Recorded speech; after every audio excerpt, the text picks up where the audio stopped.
রবিবার রাজধানী student health হোমে এক মেগা স্বাস্থ্য শিবির অনুষ্ঠিত হয়।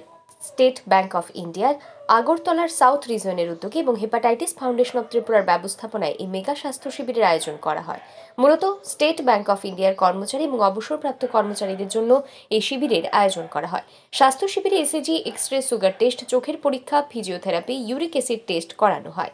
এই প্রসঙ্গে হেপাটাইটিস ফাউন্ডেশন অব ত্রিপুরা রাজ্য সভাপতি ডক্টর প্রদীপ ভৌমিক জানান, নন কমিউনিকেবল ডিজিজগুলিকে প্রতিরোধ করার লক্ষ্যে এই স্বাস্থ্য শিবিরের আয়োজন করা হয়েছে। এই ধরনের স্বাস্থ্য শিবিরের গুরুত্ব অপরিসীম বলেই জানান তিনি।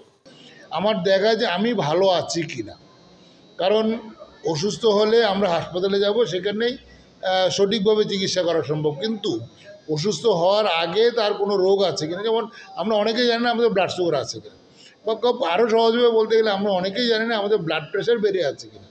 এই যে সহজ জিনিসগুলি, কিন্তু যেগুলি আমাদের শরীরে অত্যন্ত কঠিন সমস্যার সৃষ্টি করে আগামী দিনে। যেমন আমার যদি আজকে ব্লাড প্রেশার থাকে বা ব্লাড সুগার থাকে, 10 বছর পরে দেখা যাবে ওর কিডনি প্রবলেম হয়ে গেছে, অথবা 5 বছর পর বা 2 বছর পর হঠাৎ করে স্ট্রোক হয়ে গেল। এই যেগুলি বড় বড় সমস্যা, বিশেষ করে নন কমিউনিকেবল ডিজিজ, যেটা নিয়ে ভারত সরকারও অত্যন্ত চিন্তিত, এবং সারা ভারতবর্ষে বর্তমানে নন কমিউনিকেবল ডিজিজগুলিকে আটকানোর জন্য, প্রতিরোধ করার জন্য প্রচেষ্টা চলছে। আমাদের এই হেলথ ক্যাম্পটা আসলে সেই ধরনের একটা উদ্দেশ্য নিয়ে করা।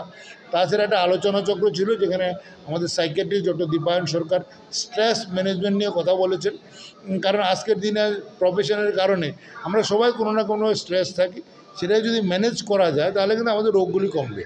এই মেগা স্বাস্থ্য শিবিরকে কেন্দ্র করে স্টেট ব্যাংক অফ ইন্ডিয়ার কর্মচারী এবং অবসরপ্রাপ্ত কর্মচারীদের মধ্যে উৎসাহ এবং উদ্দীপনা ছিল লক্ষণীয়। ব্যুরো রিপোর্ট, আর ই নিউজ।